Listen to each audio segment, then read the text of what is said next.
Alors, tout est en place, mesdames et messieurs, pour une bonne soirée. C'est ce qu'on vous souhaite. Bon match. Et Bouvet-Morissette qui n'a pu conserver, mais finalement va réussir à reprendre. Rondelle qui est dirigée derrière le filet. Et c'est... c'est reprendre les buts marqués par les Éperviers. Eh bien là, on a vu Olivier Hintz qui a été opportuniste, a profité justement de l'erreur pour justement... On cherche un coéquipier. Veut remettre, c'est Beauvillier qui va s'en emparer. La remise pour le mieux, le tir du revers et c'est Gélina qui effectue l'arrêt. Cahouette sera là le premier dans le coin. Saisit le disque. Le remet dans l'enclave, le tir et c'est l'arrêt deux fois au dépend. D'abord, la deuxième fois le Drolet et la première fois c'était au dépend du Rocher. Finalement, elle s'arrête dans le coin de patinoire, conserve le disque, laisse derrière lui. C'est saisi par Boivin, un tir et encore une fois, ça va s'arrêter au pied du gardien Gélina qui ne cède pas de retour là-dessus. Les Éperviers, ça va permettre à Gélina de tenter le dégagement lui-même via la rampe. C'est neutralisé par Lalonde toutefois, conservé par Labrec qui s'avance dans l'enclave, le tir, les buts! Oh, quel beau jeu, Mario, de Labrec qui a conservé le disque à l'intérieur du territoire des Éperviers. Il s'est avancé dans l'enclave, a pris un tir solide. Attention à l'attaque qui s'organise du côté de Thetford. Devant l'abbé, c'est... Oh, quelle vitesse de la part de Goulet! Il a tout fait sauf marquer. Ça lui revient. Ouais. Goulet a amené le disque et on va s'amener dangereusement du côté des Éperviers. Dans l'enclave, il y a des aisselles et c'est l'arrêt. Rondelle qui est toujours en mouvement. Labrec choisit de revenir sur ses pas. Il y avait beaucoup de travail.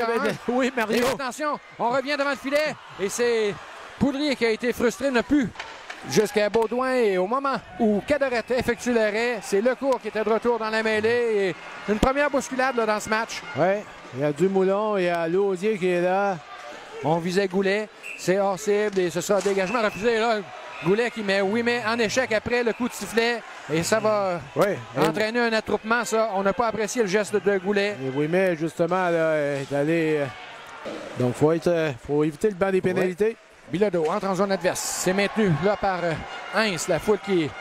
Boivin qui va récupérer. Punition cette fois à retardement aux Éperviers. Et une deuxième possiblement. Attendons, on va... Et là, voilà, là, Boivin, là... Ah ben, Paquin-Boudreau, l'épaule était haute et...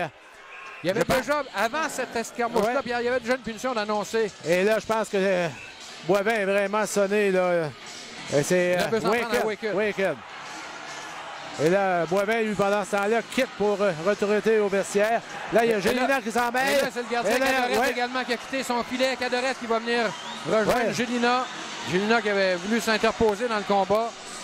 Le coup d'épaule. C'est comme si on avait voulu remettre la monnaie de la pièce là, à l'Assurancia. Le coup d'épaule sur Boivin. Oui, tu as raison, au tableau indicateur, c'est ce qu'on a inscrit. Et là, c'est Lausier qui est chassé du match pour être allé narguer le banc des Éperviers. Il avait été prévenu. On lui avait servi un avertissement. Là, c'est Bobby Barry qui est en furie. Et vers Lalonde, il n'y a pas beaucoup d'angle, Pierre, cependant. On travaille très près du gardien. Goulet, le but, tire le but! Et là, Mario, il restera encore 24 secondes à la pénalité majeure. Les Éperviers purgeaient la punition majeure de Paquin-Boudreau qui sera de retour. Et c'est le mieux qui vient, presque tout près d'en rajouter un. Et c'est ce qui explique pourquoi Gélina est en direction du banc des siens. Et on a sauté rapidement. Je croyais qu'on allait rappeler le jeu. Attention, l'attaque qui se dessine du côté des Éperviers. Le tir, le but! Hintz qui crée l'égalité. C'est 2-2.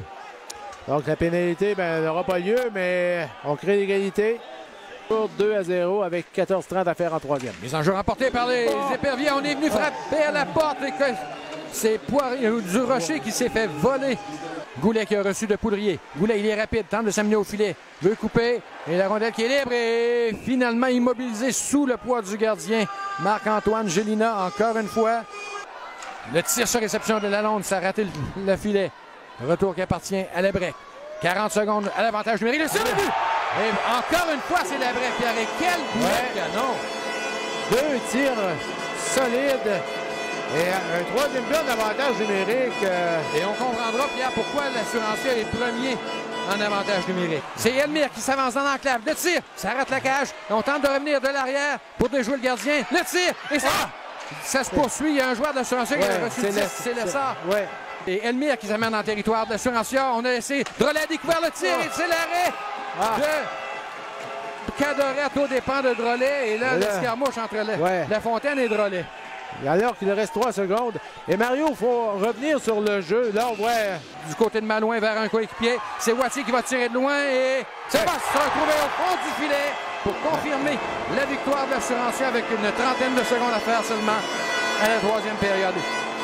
Là, je vais dire, dans le respect, et oui, Bellemare sera chassé. Donner quelques... Et là, Lausier qui veut s'en prendre à la baie. Wattier. Non, c'est pas Wattier. C'est Lausier. Ouais. Lausier et Labbé. Et ça se tape à mieux, qui mieux entre Labbé. Et là, les deux gardiens qui s'avancent devant leurs filets respectifs. Pendant ce temps-là, Bellemare, on essaie de le retenir et il y a... Bon, le Cahouette. Donc, mise en jeu emportée par les éperviers. Bilodeau, on doit tenter d'un tir rapidement. L'arrêt! J'étais convaincu qu'on allait marquer, Pierre. Bon, quel arrêt de Cadorette. Et le dégagement qui suit. Terminé. Quelle fin de match, Mario. Et Philippe Cadorette, même s'il n'a reçu que 21 lancés, est venu à un cheveu de donner un troisième but. Et Lafontaine, il y a Rattel qui veut, on voit le Rattel là, qui voudrait bien aller rejoindre un joueur. Pierre, c'est le dernier match de la saison entre ces deux équipes-là, mais si on devait s'affronter à nouveau au printemps, ça promet. Et on n'a pas fini de discuter Bobby Barry là, qui est en furie avec Christian Deschênes, les deux entraîneurs qui s'invectivent. Et là, on devra un petit peu se calmer pour éviter d'envenimer les choses d'un côté comme de l'autre. On sait que c'est deux entraîneurs qui aiment ça, mettre un petit peu de piquant sur la sauce. Dave Labrec et la première, Alexandre Goulet. J'ose espérer que probablement Hintz en aurait une du côté des éperviers. Pierre, du côté de l'Assurancier, il y a déjà le 2 tiers du travail d'accompli dans ce week-end.